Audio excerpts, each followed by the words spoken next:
Hey guys, welcome to Collider Movie Talk for movie fans. I'm your host, Ashley Mova, and this is the daily show. We give you all the latest news from the world of movies, plus some insight into what it all means. Leading off the show today is Jon Campea. Well, greetings and salutations, everybody. Welcome to the best damn movie-related show on the planet Earth, coming to you from right here at the Collider Video Studios here in Burbank, California. And every day, everyone on this table is really grateful you don't see the conversations that happen here before the cameras start rolling.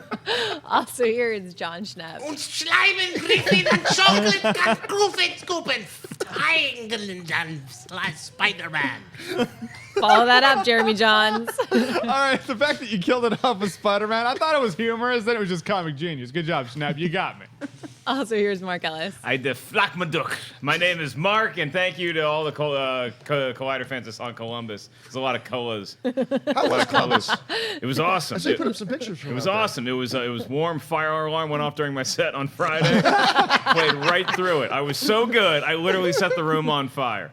All right, let's get started. All right, Sony Pictures and Marvel Studios have released the new Spider-Man Homecoming trailer after debuting it last night at CinemaCon Las Vegas. The 2-minute and 40-second look gives us more in the way of action with Michael Keaton's Adrian Toomes, aka Vulture, also given more in the way of his motivation with a lot more insight into Peter Parker's struggles with what it means to be a hero in the eyes of Tony Stark. Homecoming stars Tom Holland, Robert Downey Jr., Marisa Tomei, Zendaya, Jon Favreau, Donald Glover, and Tyne Daly.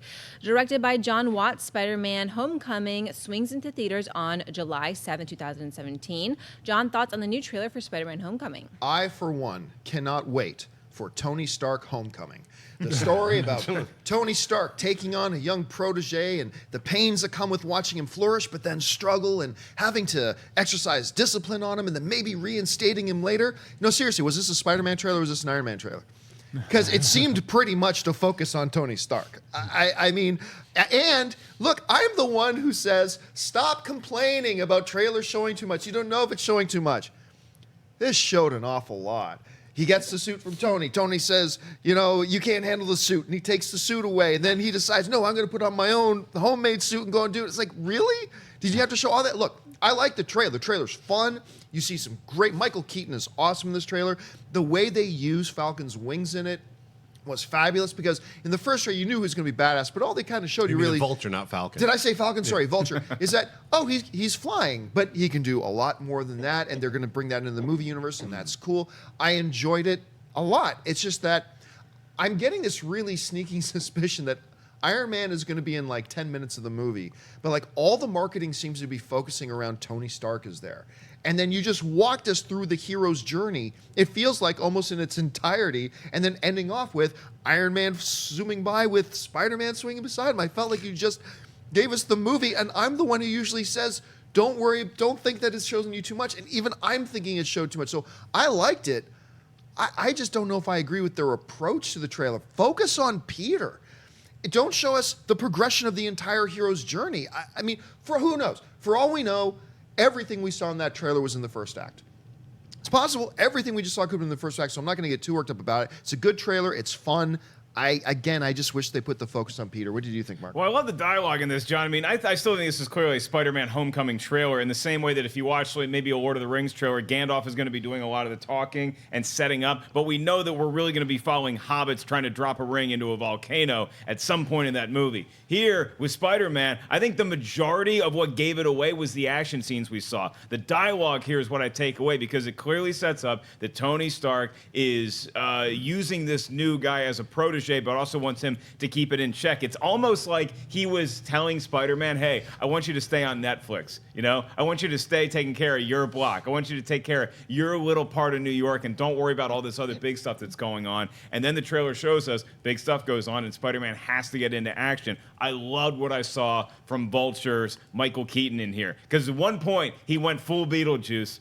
And I loved it. I love that he's talking to him because he knows that Peter cares about family as much as he does, and he can use that against him at some point. Does anybody else like me where, like, I literally, like, I got an ab workout watching this because when Spider-Man is, like, holding stuff, I was doing it with, like, I was, like, flexing. It was like 8-minute abs. I loved watching this trailer. I will say it gave away a lot. It didn't bug me but it did show us a lot of the story, so I can understand people's complaint that it showed too much. Schnepp, what did you think about it? Yeah, you know what? I mean, this is almost the opposite of the Justice League trailer, where the Justice League trailer is like, I don't really know what it's about, but there's all these superheroes in it, and they're going to be fighting up parademons, but that's all I know.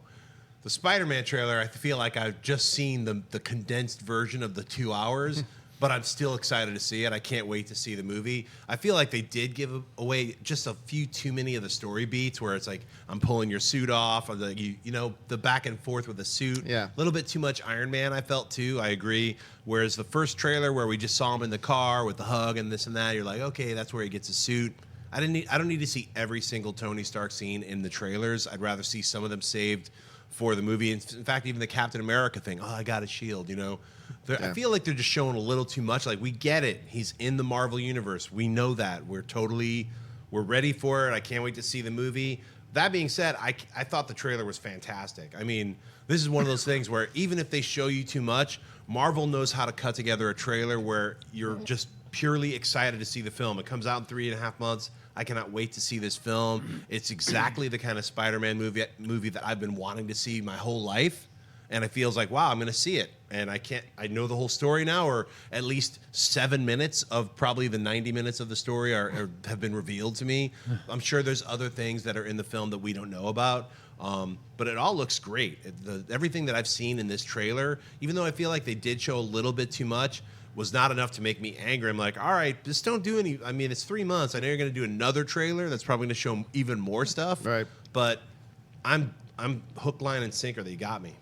Jeremy? As long as we don't have a beam going into the sky or something like that in the trailer, I think we'll all be fine. As for the Captain America shield remark, I mean, I feel like that had to be in there because if there is one conversation I would have with my friends if I stole Captain America's shield, it's that I stole Captain America's shield. I'd be like, I totally stole his shield. So, I mean, I like that. I like the banter. As for the Tony Stark stuff, it does show him a bit in this movie, but I feel like it just sets up Spider-Man, Peter Parker's motivation because he looks up to this guy. I mean, Uncle Ben is dead, essentially, you know. So, I mean, he's a father figure that he never had. He really wants to be an Avenger, so that's why he's going from the protecting the city block to possibly bigger things. So I thought that was neat. However, I do feel like can I talk about what the trailer said that I feel is too much? I feel like that's almost a spoiler. It's a trailer. It's not a trailer. We can talk about trailers. Yeah, but you can't be like, the trailer shows too much. It's spoilers. Here's what it says. You know, I mean, I just feel like anyhow. Say it. Right. So when Tony Stark says, "I'm taking the suit back. You've gone too far. You could have killed people," and he's like, "Without the suit, I'm nothing." And he's like, "If you're nothing with it, then you shouldn't have it."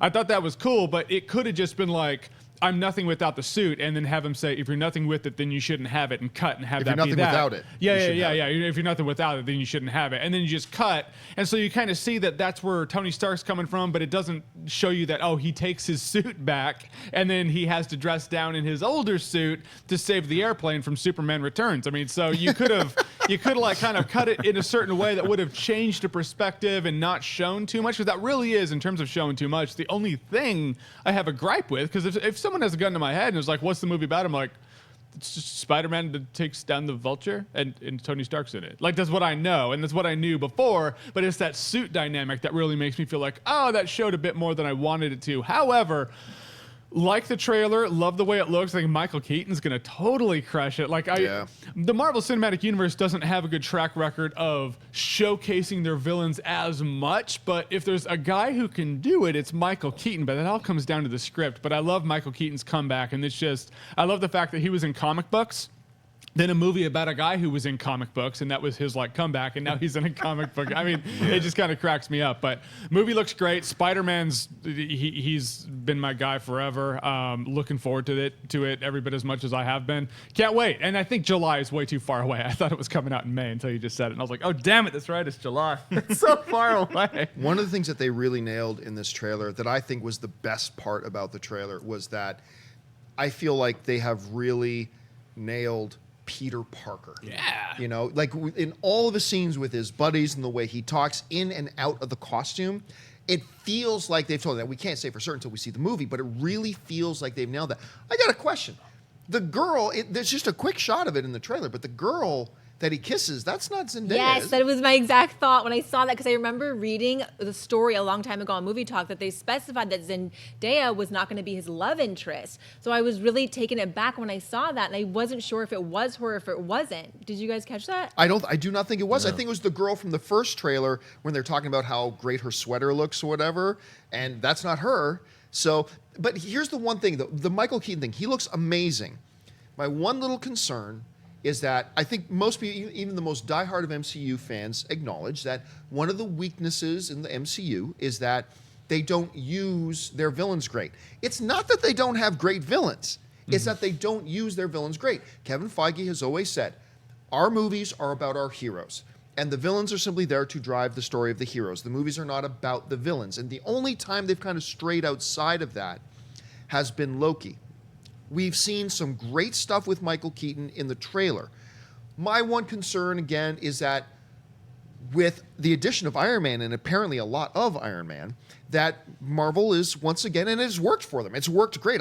This isn't a criticism. I'm just saying it's a little fear that the movie will keep its focus on Peter and on Tony and just put enough Vulture in there to keep the story moving along, which is actually also one of the reasons why I'm perfectly fine with Sony doing a standalone Venom movie, because if he's in the MCU, if MCU follows their normal pattern, they're not going to focus much on Venom. They would just use him to push the Spider-Man story.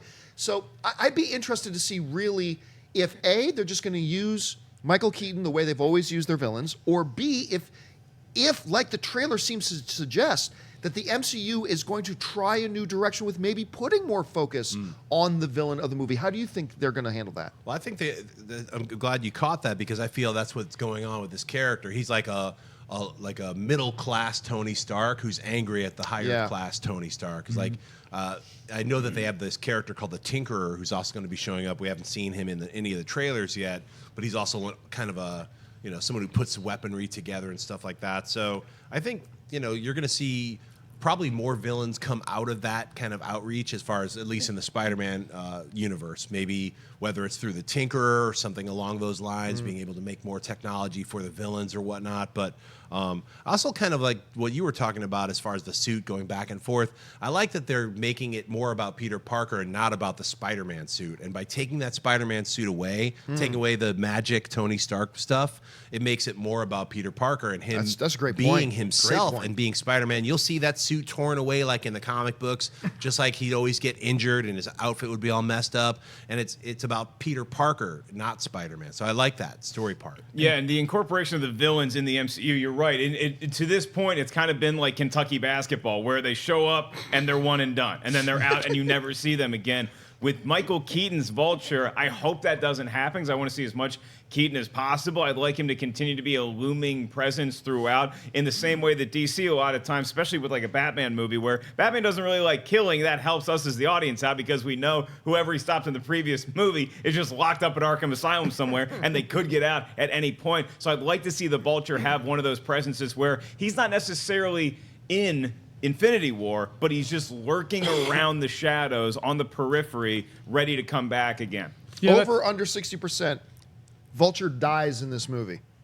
Under 60. Under, yeah. I'm going to go over. You want to get nuts, John? Come on, let's get nuts.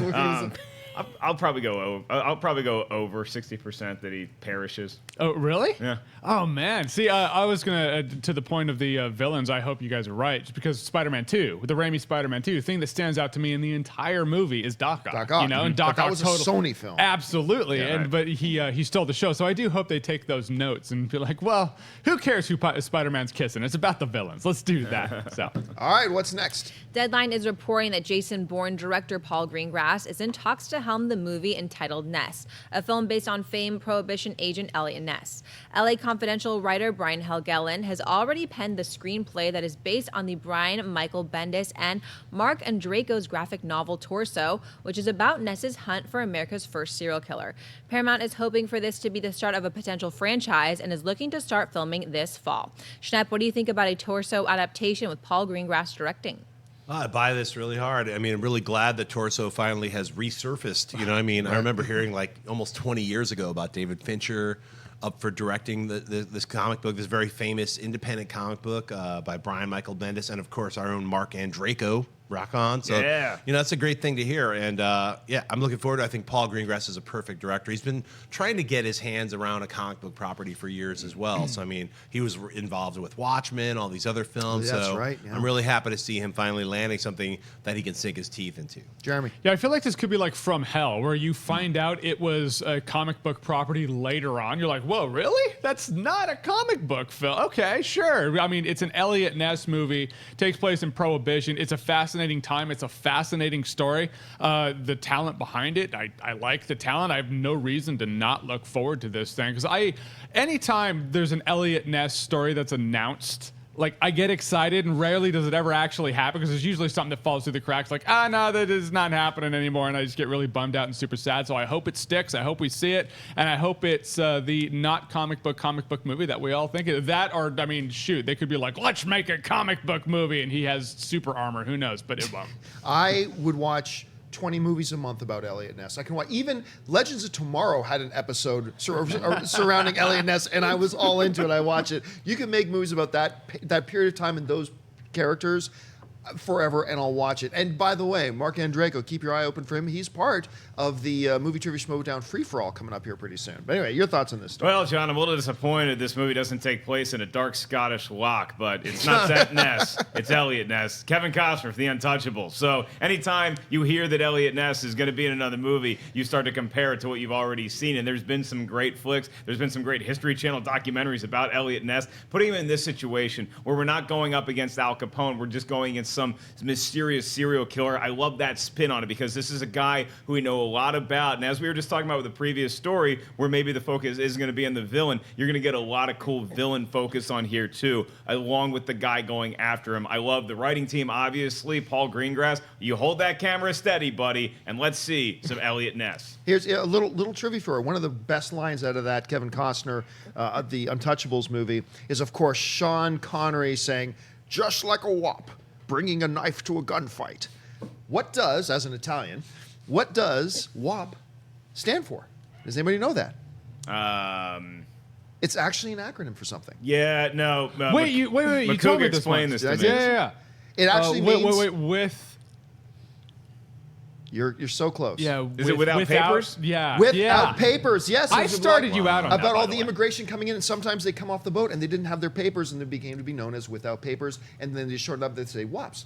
And, This should be a new segment of Movie Talk. Racial slur Yeah. diagnosis. Where do they come from? Right. All right, guys. Well, listen, there's a bunch of movies opening this week, at least a couple, and one in particular that we're very excited about. Ashley, tell us about it. Ghost in the Shell. In the near future, Major Scarlett Johansson is the first of her kind, a human who is cyber enhanced to be a perfect soldier devoted to stopping the world's most dangerous criminals.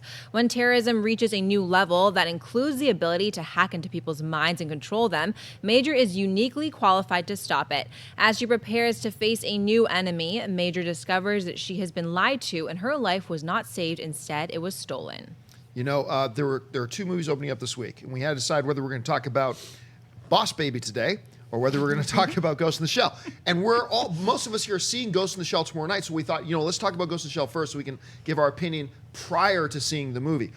I went from not being very interested in this movie, especially when those first little 3-second trailer things came out. I thought, this is jarble. But the more stuff they've put out, the more I have gotten into it. This now looks fun and intelligent and exciting with great performances involved. This looks like great sci-fi, and I'm all on board for this. I cannot wait to see this tomorrow night. Schnepp. I'm beyond excited to see this film. I've been waiting to see this film since I've seen this film, with the original Ghost in the Shell, the animated version, and I've seen a lot of the episodes. I think that by adapting the original movie and using that storyline, I think it looks fantastic. It's a great mixture of a lot of different worlds we've seen. We've like blending Blade Runner into these other kinds of futuristic Gibson style, futures. Everything about these trailers look fantastic. Jeremy. Yeah, I went from being like, all right, and the next trailer I was like, a little more. It was really that 5-minute clip that they showed that really let me get immersed into the world. I was like, oh, so that's the world they're building. There's something about a clip that you can't have in a trailer. A trailer's a bunch of synopsis firing off but you don't really get enough. It's kind of like running through water rather than letting the water, like letting yourself sink into the water. So I sank into the water for 5 minutes, and I really, really enjoyed it. He read something that wasn't me. Sorry, I just saw what Ashley wrote. Never mind. This is a private joke that I have nothing to do. Guys, Ghost in the Shell, looking forward to it. I'm going to peek at John's laptop in 3, 2, 1. No. Pretty good one, Ash. Pretty It's good too one. far back. It's too far back. It won't make sense anymore. No, it'll make sense. I don't know that it needs to be brought up on the show, but it was a great joke. That's why you have an Ashley Mova on a mic and near a computer. I'm so sorry I interrupted you, Jeremy. Please continue. No. Like, I was done. I was like, yes, it goes in the shell. Looking forward to it. It was very immersive for the 5-minute clip. The marketing's just gotten better, so I'm looking forward to it too. Are we seeing it tomorrow or tonight? Tomorrow. Tomorrow. Well, shoot. All right. I thought it was tonight. Mark. Everybody gets to see it tomorrow night except this idiot. So I'm just going to have to pay money like the rest of you guys to go see it this weekend. And I am very intrigued about it. Visually, it looks so interesting and unique. I mean, I agree that it looks like it takes some notes from different science fiction that we've seen, as well as obviously the property it's based on. But it does look like a singular vision. So I'm excited about this movie, and it's like that conversation we always have about trailers is maybe we thought Spider-Man Homecoming gave away too much. I don't think Ghost in the Shell has done that at all. It's gotten us immersed in the world to some extent. We want to know more about it. This is a fun way to go into a movie not knowing that much. All right, guys, we reached that part of the show now for buy or sell. Here's how this works. In front of her, Ash, she's got a few other items in the world of movie news. She's going to run them down, and she's going to tell us, well, what it stands for in its acronym form. And then we at the table will say whether we buy it or sell it. Ashley, what's going on? Vanity Fair has debuted the first Lara Croft photos and synopsis from the upcoming Tomb Raider reboot. Featuring Academy Award winner Alicia Vikander as the title hero, the detailed plot synopsis reads, 7 years after the disappearance of her father, 21-year-old Lara has refused to take the reins of his global business empire, instead working as a bike courier in London while taking college classes. Eventually, she becomes inspired to investigate her father's disappearance and travels to his last known location, a tomb on an island somewhere off the coast of Japan. Suddenly, the stakes couldn't be higher for Lara, who, against the odds and armed with only her sharp mind, blind faith, and inherently stubborn spirit, must learn to push herself beyond her limits as she journeys into the unknown. If she survives this perilous adventure, it could be the making of her earning the name Tomb Raider. Jeremy, buy or sell the new images and plot synopsis for Tomb Raider? Images, absolutely. Like, she looks so much like Lara Croft, it blows my mind. It just baffles me. She was a perfect pick before, and I still think she's a perfect pick now. The synopsis, I also buy it, but it does make me a little, not apprehensive, but just a little concerned, because there's so much there leading up to her getting on this island and looking for her father. I wonder how much they're going to show. Is it going to be in flashback form? I think that's how they should do it, like Batman Begins or something. You know where he ends up. You know he's in a certain place, and you see flashbacks of it leading up to that as he's going through his adventure. Every time she gets knocked out, maybe we could see a little more. It'd be cliche, but I say we do that rather than having a 45-minute dissertation of her buildup, of her being a bike courier, not wanting to take over her family business, and for half the movie. I'm afraid they're going to do that. I want to know how much buildup we see before we see the Tomb Raider stuff. I hope it's more Tomb Raider than bike courier, but I buy it. Schnepp. Yeah, I agree. I would love to see that she's right on the island right away. She looks fantastic. It definitely feels just those images that we've seen so far are so night and day from the Lara Croft images of Angelina Jolie. So it feels like a completely different, this will be a more realistic take on Lara Croft and Tomb Raider. So for that, I'm looking forward to it. And she's a great actress, so she's going to bring some kind of gravitas to it. Mark. Well, it looks like mosquito season, John. I mean, that's nervous being in the woods without bug spray. As far as the costume, yeah, it looks like Lara Croft. Everything about what I've seen from the video games. This does appear to be a full-on origin story, though, you know? How much are we going to see of her somewhere else where she's not yet the full Tomb Raider as we know her to be? That appears to be the entire movie, and really, you're going to say that just like the whatever circumstance she got intrigued to see what happened to her father after 7 years, or did she go to college and be like, F these classes, this sucks, I'm going to go be a Tomb Raider instead? I would do that. I'd drop out of college to be a Tomb Raider. The synopsis sounds good. The pictures look awesome when you have a world-class talent in there. What's not to buy? I buy it. All right, what's next? Director James Gunn has taken to his Twitter account to share all new international posters for his theaters upcoming Guardians of the Galaxy Volume 2.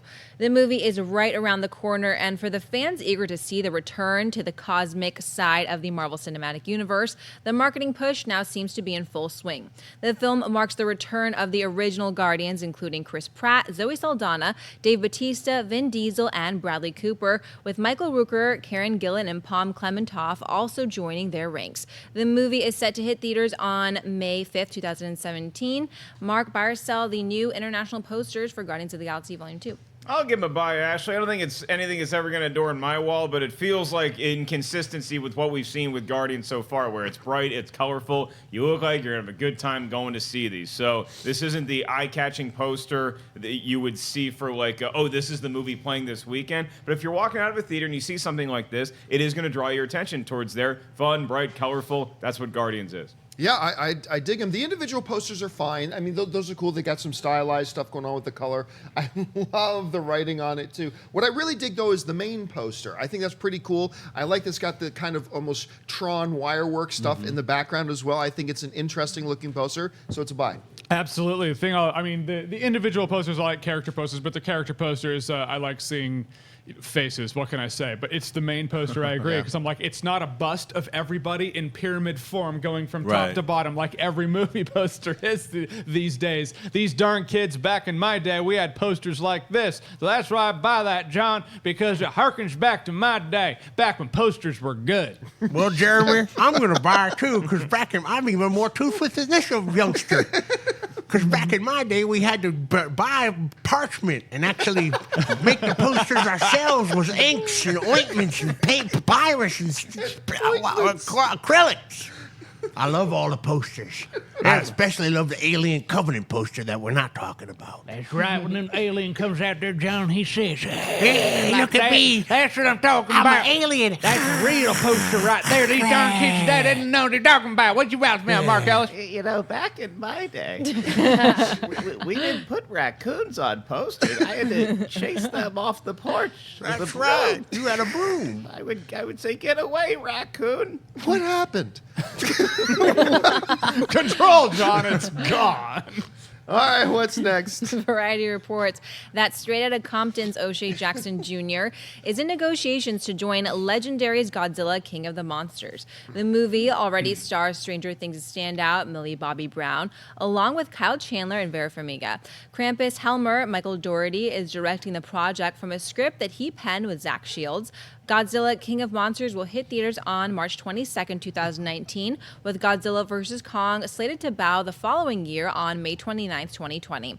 John Barsell, O'Shea Jackson Jr. in Godzilla King of Monsters.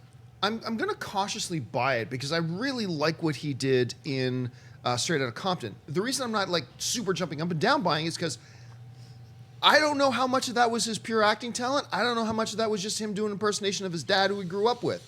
I mean, I just don't know. I'm not saying it's one or the other. I'm just saying I'm not really sure, but I did like the way he came across in Straight Outta Compton, so I'm going to give this a buy. Mark. I mean, this shows how deep the rift between those three seminal band members became in Straight Outta Compton, when you're going to have Dr. Dre and Eazy-E are going to be on Kong's side, and then you're going to have Ice Cube is going to be on Godzilla's side. What does this mean for the future of hip-hop, John? Either way, I think O'Shea Jackson did enough in that movie to make me say, yeah, I want to see you in more stuff. Being in something like Godzilla King of the Monsters, all this really shows me is that we're adding young talent to a movie that I already know over the moon about seeing, so bring it on. Can't wait for that. Jeremy.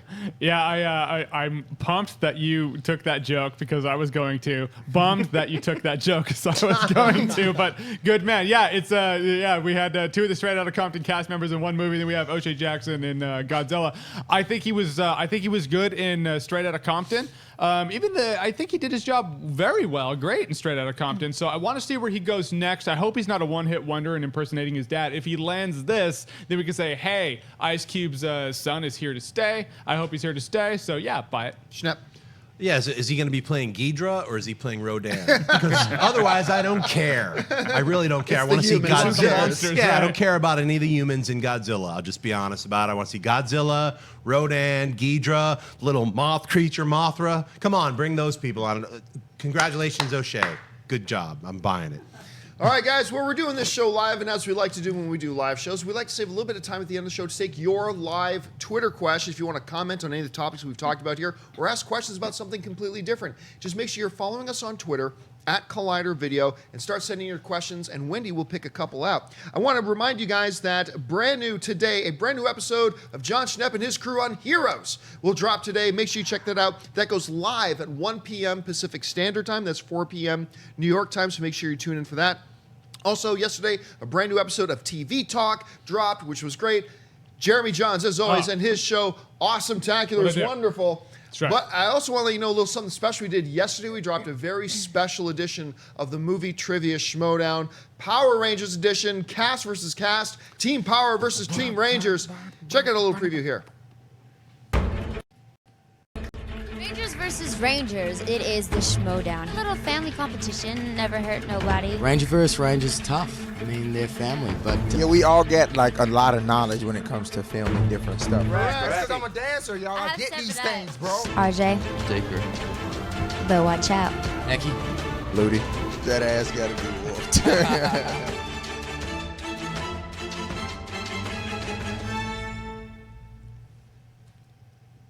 And you can check that out. That's up and online on our YouTube channel right now. I got to tell you, these guys, you never know what you get sometime when film actors come in.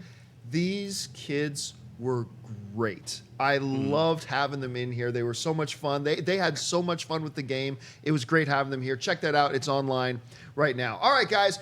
If you've got a topic or a question you'd like us to address on the show, you can email us anytime at collidervideo@gmail.com. We take some of your mailbag every day, Monday through Friday here on Movie Talk, and sometimes we take them as well on the weekends on our mailbag show. So, Ashley, what is in the mailbag right now? Talk about it, right? Greetings, crew. Quick question for you guys. Since Venom is getting his own movie, will we see a Sinister Six movie that's not in the MCU? It's challenging. I don't know. See, I think you can take individual characters and build stories around them. The Sinister Six, in and of itself, by nature, their existence was because they banded together so they could fight Spider-Man. So I don't know. Plus, we don't know how many of their core characters in Sinister Six are going to be used in the MCU version of Spider-Man. We've already seen Vulture is over there. Now, there were many incarnations of the Sinister Six. There's a huge rogues gallery you can draw from to put in that if they wanted to do it. But I got a feeling no. I don't think they're going to do a Sinister Six in the Sony universe, if you will, as opposed to the MCU. Schnepp, what do you think? If they're going to do a Sinister Six, it'll be a different Sinister Six than the original Sinister Six. It won't be like Vulture and Green Goblin and Mysterio and all this Sandman, all these other, like, Spider-Man's main rogues gallery would be like these weirdo ancillary secondary, like, I'm from the dustbin, like, I'm Sinister Six, I'm Flibbin or whatever. I've never heard of you. I was in Spider-Man with Red Rocket Racer. Remember the guy with the, like, I what? remember Red Rocket That's Racer. right. Red Rocket Racer As a with the young skates. man, he took me out for candy and a soda pop. He's dangerous with those skates. Again, I don't know what's happening. Jeremy. Well, since we're talking about Spider-Man, I'll bring it back on course. I think that course you Mysterio there is going to be great. I'd love to see Quentin Beck in the Spider-Man Sinister Six movie. I think it'd be fantastic. I do think that Mysterio, I think they could use him because, if they're using it for Spider-Man Homecoming 2, cool. I've always wanted to see Mysterio. The guy's a special effects dude that messes with people with special effects. That's his villain superpower. I think that's really cool. I just want to see any villain that is like the movie FX with Brian Brown and Brian Dennehy, where they use special effects to stop criminals. Yeah. Now, I do have a question for you guys. Do you think either in the Sony standalone universe or the Sony MCU universe, do you think either of them at any point will take a crack at trying to redeem Electro after the way they completely botched him in The Amazing Spider-Man 2?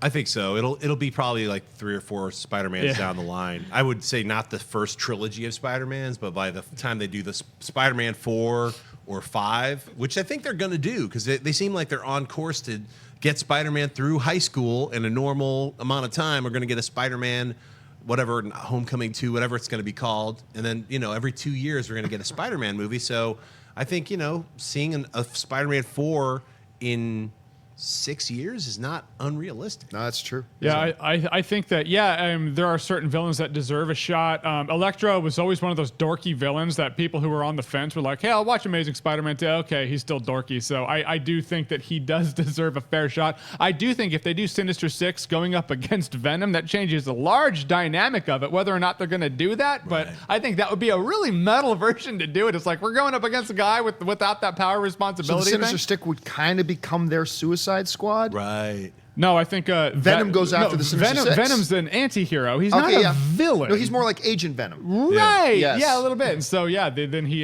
takes out the Sinister Six, and I think that'd be interesting. Yeah, that'd be the way to do it for me if you're going to do a Sinister Six standalone movie, but it really is starting to make my head hurt. Like, I think we need to see how Infinity War sorts itself out and what happens to the future of this particular Spider-Man we're dealing with before we start making all these standalone movies that Sony wants to do, because I can't keep track of all these shared universes anymore.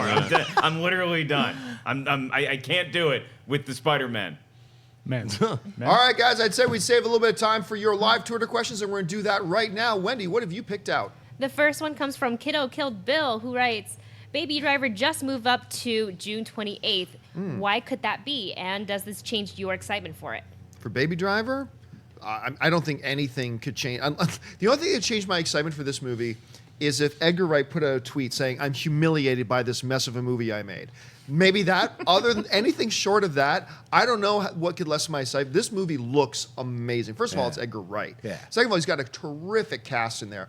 And the trailer was outstanding. So moving up, look, I never get nervous about films moving up unless they move it up from like a prime May release date to January 4th or something like that. But moving it into this doesn't raise any alarms for me. If anything else, it actually makes me feel like they probably have more confidence than they did. What do you think? It's good counter programming for what is coming out in late June, because you have Transformers: The Last Night, the Oscar-winning film, comes out the week before that, and then Baby Driver is going to land on a Wednesday. That Friday, you have Despicable Me 3, which is going to be a very different audience. You also have The House, which is a comedy starring Amy Poehler and Will Ferrell. Interesting to see, because Baby Driver has a lot of elements of comedy in it too. Which comedy is going to draw more audiences in? But it seems they have a lot of confidence in Baby Driver, and Edgar Wright is a huge fan of talking about this movie. Gives me a lot of confidence. Schnepp.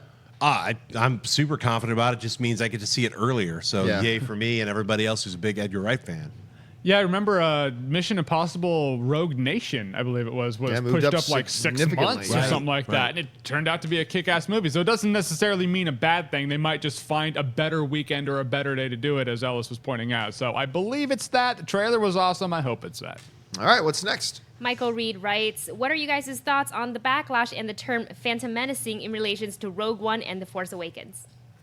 I saw the Phantom Menace. Nonsense. Utter nonsense. Backlash? What backlash? Can I just ask what, like, Phantom Menacing, like what? I think what people are saying is that because these Star Wars movies are so recent, that we're looking at them with rose-tinted glasses, and we don't want to admit all the little flaws that might be there. In the same way that when I saw Phantom Menace, I walked out and I'm like, Star Wars is back, and then you start thinking about it and you stop denying yourself that, you know what, I really didn't like Jar Jar. I don't want him in the movies at all. There's a lot of problems with Phantom Menace that I didn't want to admit earlier, because I just wanted to fast forward to the Darth Maul lightsaber scene with Qui-Gon and Obi-Wan.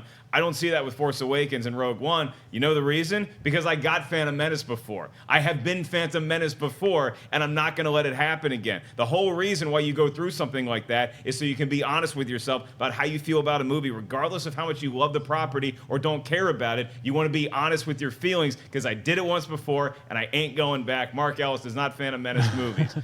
Other things in my life, I will. You don't go back like Jack Reacher. I never go back. I don't go back. I have the luxury of being a lot older than some people on here. So when I saw Phantom Menace, I remember sitting in the theater, being bored out of my skull, and going out of the theater surrounded by Star Wars fans who were cheering, and I absolutely hated the movie the first time I saw it. Really? Yeah. Nice. And Force Awakens, I absolutely loved it and saw it 4 more times in the theater. So I'm not going to be in that zone of whoever else is like Phantom Menacing or whatever. Phantom Menace is a giant piece of human garbage, and The Force Awakens is a really fun Star Wars movie.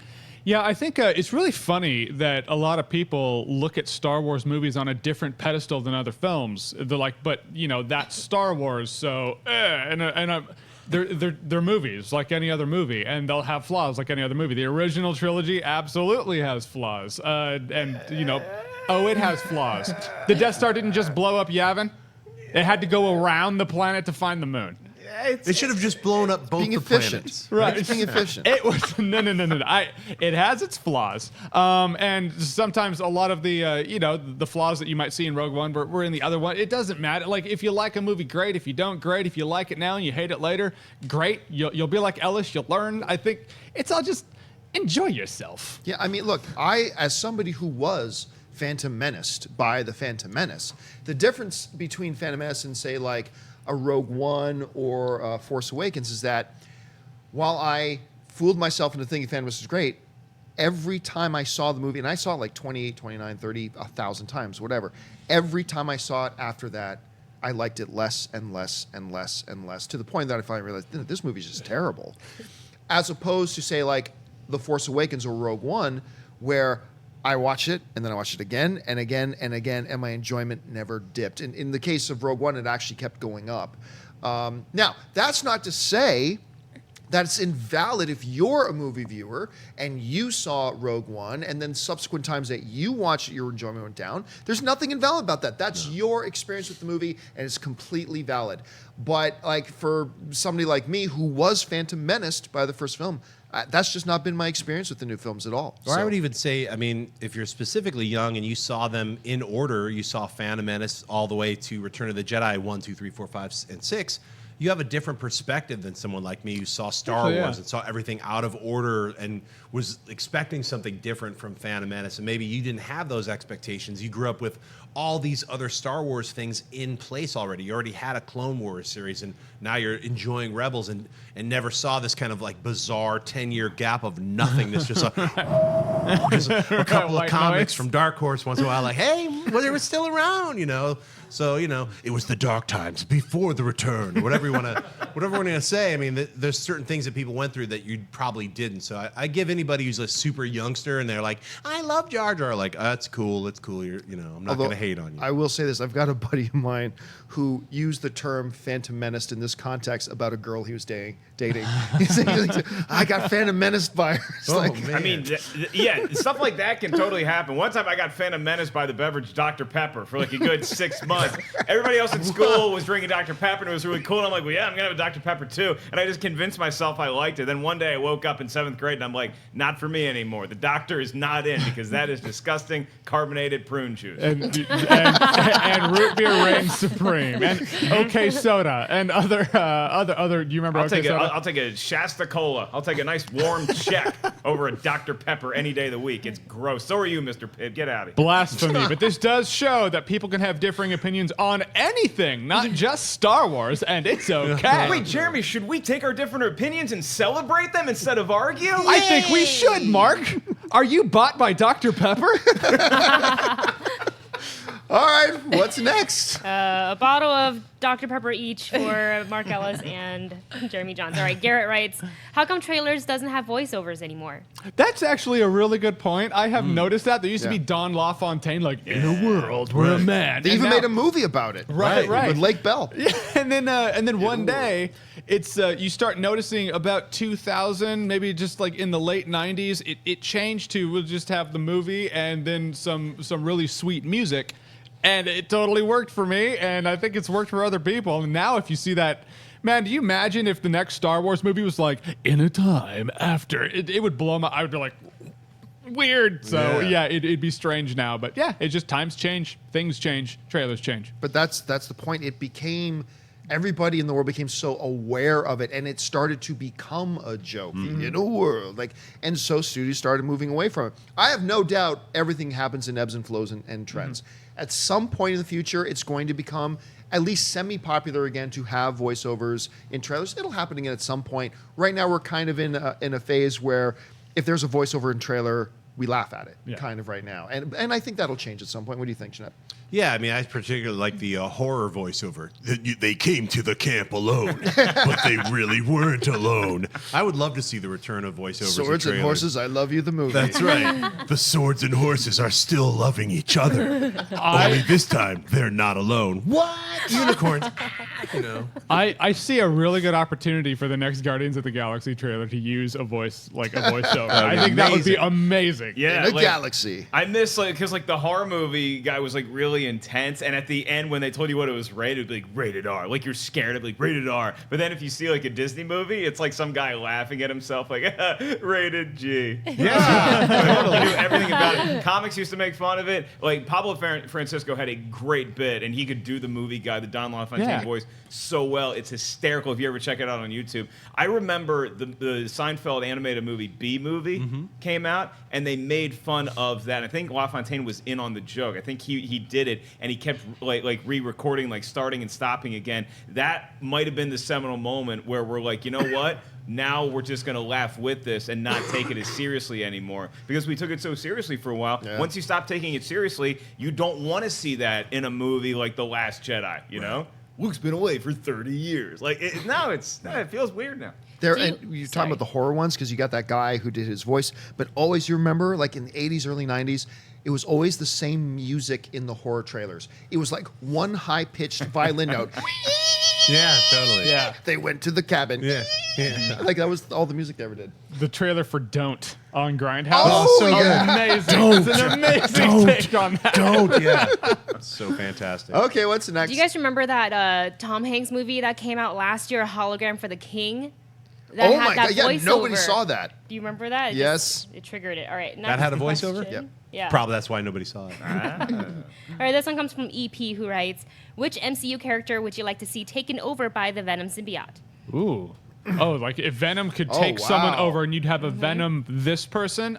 Dude, Venom Thor, come on. I was going to say the same thing. Venom Thor. Venom Loki would be more fun, but Venom Thor, I mean, Power of Thunder, that'd be pretty sweet. I wouldn't mind seeing the Hulk, like a Venom Venom Hulk? That'd be insanity. Hey, you ever see that sitcom That 70s Show? What if he took over that kid on That 70s Show? I think that looked pretty cool. You know? Oh, the one who looks like the one that looks like one of the guys. One that looks like That's Topher right. Grace. There was someone here. Who was it? Red shirt. I don't know. Nice that guy. idiot that likes carrots? Yeah. Yeah. Screw that guy. Forget him. All right, 2 more questions. Okay, this one comes from Cookbook 500, who writes, with musicals using questionable singers, could we ever go back to using a stunt voice for the star? You know, here's the thing. Beauty and the Beast just came out. This comes up. Emma Watson is a fine singer. She is not a questionable singer. You listen to her singing in Beauty and the Beast, and it's like, there's no denying. She can sing, and she's great. The problem was, and this was no fault of hers, and maybe it's a little unfair of me as an audience member and other people's audience, is that it was so difficult to watch Beauty and the Beast and then hear her sing and not think about, and I can't remember the woman's name who did the voice of Belle. Is it Paige O'Hara? Boom! Wow. I'm back. That's crazy. I can't believe you lost that match against Top 10. I'm going to look it up. If only it was a Nickelback question. Yeah, let's get more Nickelback in Beauty and the Beast. But it's hard because her singing in that original animated film is so outstandingly glorious that when anything short of world-class outstandingly glorious tries to do it, it comes up a little short. The Gaston singing in the original animated was great, but it wasn't the same as Belle. The LeFou singing in the original animated thing was great, but it wasn't on the level as Belle. So when you got Josh Gad and Luke Evans doing their singing, it matches up fine. And poor Emma Watson, I mean, that was a no-win situation. And now, so people walk out thinking, oh, Emma Watson can't sing. Emma Watson can sing. It's just, there was such a disparity between that original and hers, and it was kind of a no-win situation. I don't know. What do you guys think? I think it's movie trends in general. I mean, we were just talking about whether we're going to have voiceover and trailers again. Same thing with this style is that we saw how well it did in Les Mis and how well it did last year with La La Land, is that people like seeing actual singers be on screen. It may not always be like that. You may want to overdub again, but you always have to have that fine line where you got to make us think as the audience that it's that person singing on screen. It's a very, very tough thing to pull off convincingly. Yeah, one thing also is when Emma Watson is singing, you can tell it's Emma Watson's voice. If it wasn't her voice, that would have taken me out. It'd be like, whose voice is that? Look, we can't all be Adele Dazeem, but I agree with you. She did a great job. If Emma Watson starts to sing, and all of a sudden you hear Rihanna's voice. Right. Like, it would what? freak me out. Like, no. I mean, remember when Dolph Lundgren, his voice was like totally voiced over in Masters of the Universe? You're like, hello, my name is Quildor. It's like, that's not Dolph Lundgren. It sounded different. So I think, you know, if they're going to keep using actors, they use their voices. I thought everyone in Les Mis was great. I Yeah, but I love Les They Mis. cast everybody. A lot of people could really sing. Hugh Jackman, when he's in Deadpool 2 as Wolverine, I want them singing. That's what I want. I want a singing musical opener with Wolverine in it. I hope I get it. All right, last question of the day. This one comes from David Lovell, who writes, over or under 50% that Miss Marvel and Nova are revealed in Guardians of the Galaxy Volume 2. That is not only a great question, the 50% mark is the perfect line. Yeah. That's the perfect line for this question. If the question is both of them, I'll go under. If the question is either or, I'll go over. So yeah, for both of them, under, either or, I will go over 50% that at least one of them will be there. John, I'd say it's a definite maybe. I don't know that much about these characters. I'm not going to sit here and pontificate like, here's what's going to happen in Guardians Volume 2. I don't know. I'll say 50%. Schnepp. I agree with John. Over, if it's Nova, I think Captain Marvel is for Avengers Infinity War. Oh, I don't have a proper flippable coin. I have a penny, but you can't flip a penny. So I'm going to have to go under. Under for either. You can't flip a penny. No, Why it's not? not. Because It's a coin. It A counts. quarter is the smallest flippable coin. That's law. All right, guys, that'll do it for us for this installment of Movie Talk. Thank you so much for joining us. I want to thank the guys sitting at the table with me. First of all, on Heroes a little bit later today, Mr. Jon Schnepp. Schnepp, where can people find you? You guys can find me on Twitter and Instagram, just at Jon Schnepp. And like John said, Heroes later today, live at 1 o'clock. Of course, beside me, Mr. Jeremy Jahns. You can find me at Jeremy Jahns on YouTube, Twitter, rest of the internet. You can find my show, Awesome-tacular, on the Go 90 network. It's fantastic. I talk comic book movies with this guy. Ellis and I play some games. We talk some more nerdy stuff. And actually, this Friday, I may or may not be in an Inner Geekdom Schmodown.